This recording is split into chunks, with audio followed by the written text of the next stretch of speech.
I mean, look, players are dropping like flies, Jason. You know, we keep going on about it. The amount of fixtures that they're having to squeeze in before the World Cup starts. And big games as well, Jason. Normally you have Carabao Cup games and you have games we've got here and next there. week. We've got Carabao Cup next week, by the way. You know, players that get left out of them, and you know, you have them small. But this game tonight, the Champions League, that's meant to be played in December. It is. They've played them all now, so the big players have had to play in these games to get the club through. Cancel the last round of the games in the Premier League. Whoa, whoa, whoa! Let's slow this down a little bit. I understand there's injuries. I understand there's complaints. I understand there's frustrations. But this happens every single year. Don't let the World Cup throw you off. Every single year, a group of fans and or a manager complains about fixture congestion, tired players, and fatigue. And who is it, generally speaking, that moans? Teams who have just lost important players. Teams who have got injury problems. Teams who are struggling. Son's out. Kulusevski's out. Richarlison's out. Of course, Jamie O'Hara wants their next couple of games cancelled. Of course, he doesn't want to have to go and play Liverpool. Of course, he doesn't want Tottenham to have to go and play Leeds. He doesn't want it. If Tottenham were flying high right now in terms of performances, if they were winning games, there wouldn't be an ounce of conversation surrounding these injury problems at all. He and a number of other people that support clubs that are struggling want these games cancelled. It's a farce. It's a farce.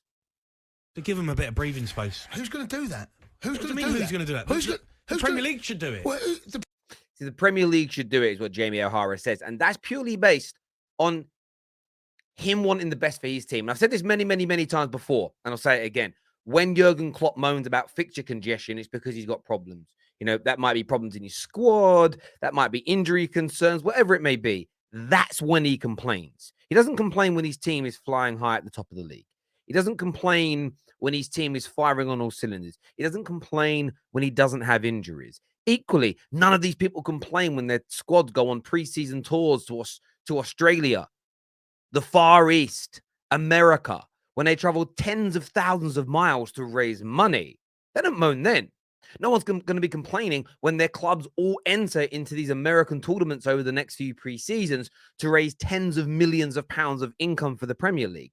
No fatigue there. No worry there. No concerns. But when it comes to their team struggling, they always moan. We know why Spurs are moaning here. They say they're absolutely right. Spurs are moaning because they are fearful.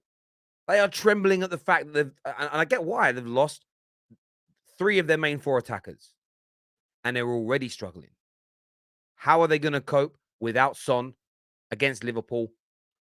Probably quite poorly, or they believe it's going to be poor. Even though Son hasn't been that great this season, that is what they think. But for me, I just ain't about this. I think he's absolutely chatting. I promise, like, and even it's been a weird these past few months, and knowing out. Nothing personal. The BT ad for Chelsea versus Arsenal has come out, and this has created an absolute storm today. An absolute storm today across social media. So many people tweeting about it, reacting to it. So I want your take. Of course, I want the like button smashed. I want you to subscribe, hit the bell notification button as well. But what do you make of it? Legitimately, what do you make of it? Because is this a bit of banter?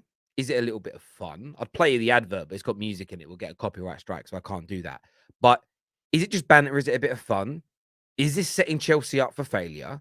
Is this Mikel Arteta's team talk? Will he quite literally just show this advert before the game or in training or over Friday and Saturday to get his players ready? Or could this be a prelude to what's to come? Are Chelsea at Stamford Bridge going to turn it on? Is Aubameyang going to get the winner and subject Arsenal to only their second defeat in the Premier League this season? Will it be nothing personal, just business, because he is a blue? Let's take a look at what the brilliant people over at TalkSPORT had to say. Aubameyang's advert for BT, where he is saying, it's nothing personal, Arsenal. I'm back, I'm ready, and I'm blue. I imagine Arteta will use that in some way to kind of spur on his team. But are you surprised? I am surprised, and I feel like BT Sport would have been buzzing with getting him to say them words. Definitely BT Sport would be like, yeah, do it, goading him into it, because everyone was tuning in anyway. But this sets another little layer to the story, doesn't it? It adds more spice to the game, more viewers, of course. But very strange. I just think you don't need to do that. You know, I could imagine the media officer at Chelsea probably said, "You want to do this?" And he's probably said, "Yeah," but why not? My question is, why not? Why not do it? If you lose, you lose. You take a little bit of banter, but if you lose, you lose. Why not build up the anticipation?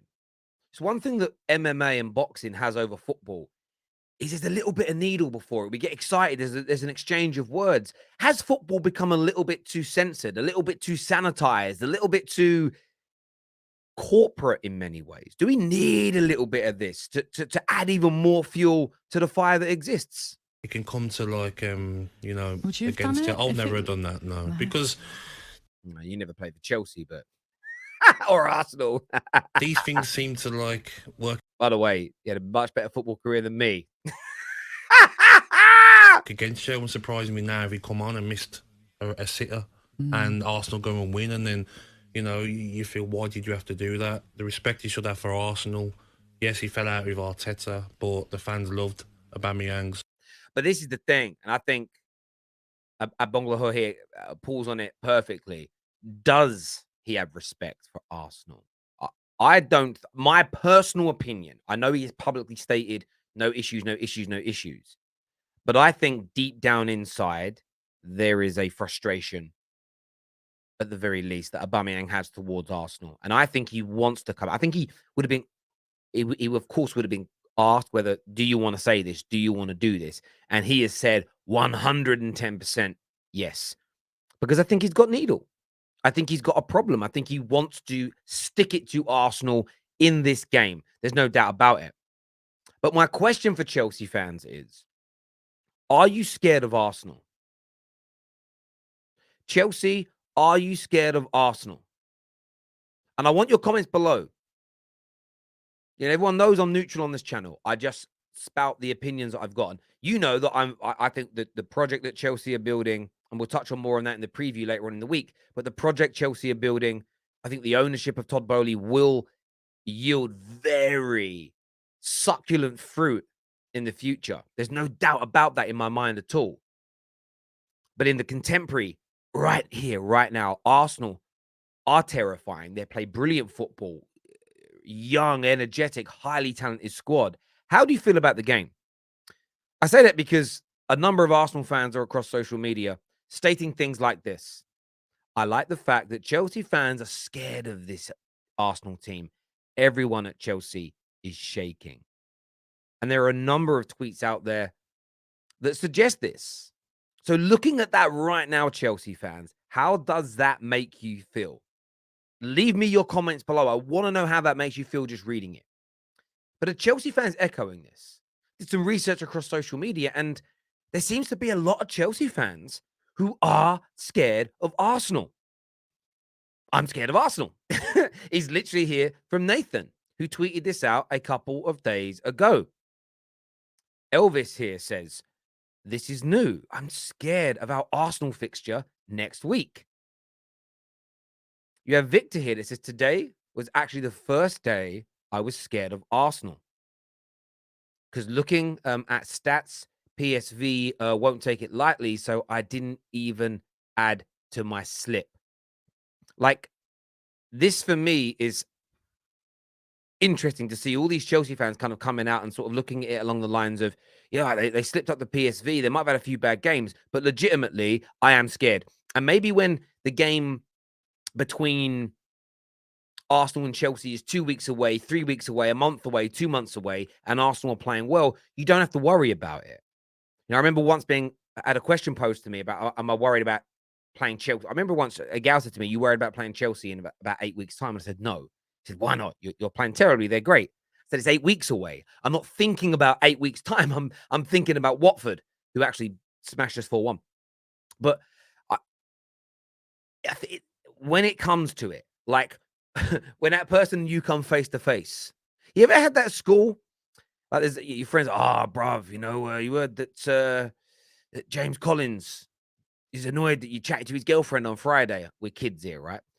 He wants to have a fight with you. You're like, don't worry about James. I ain't scared of James. If he wants to fight me, we'll fight. It's all good. And then you come face to face with James and you realize, he's taller than me, he's bigger than me, he might be faster than me. He's definitely a better athlete because he plays all the sports teams and I don't. I'm not speaking firsthand here, by the way. And then suddenly your balls shrink a little bit. Is that what's going through some Chelsea fans' minds right now? I want to know. And there are more. Chelsea always donates points to Arsenal, and looking at their form, Arsenal are in. I'm scared. Many, many, many Chelsea fans out there stating that they are scared. So the backdrop is set for this game. And this weekend, we're building up to it now on the Terrace. Liverpool, Tottenham, Chelsea, Arsenal. It's going to be a fantastic Sunday of football. Make sure you're with us all day for the match reactions. We want to hear from you on that. But are Spurs fans fearful? Now that Son is out injured, is that why, again, their number one pundit, their number one cheerleader, their number one spokesperson, Jamie O'Hara, is asking for games to be called off? Is it? And Chelsea fans, Arsenal fans, how are you feeling ahead of this game? Is it personal now? Is there more needle now? Are Chelsea scared of going into this game with their form, Arsenal's form, and the pressure that has now been created by this Aubameyang trailer and words, the additional pressure that has been created? I want your thoughts and I want your feelings below right now. Personal previews out from me later this week. Top 6 show tomorrow at 6 p.m. where we're going to be delving deep into these games. I'm very, very excited to do that with you.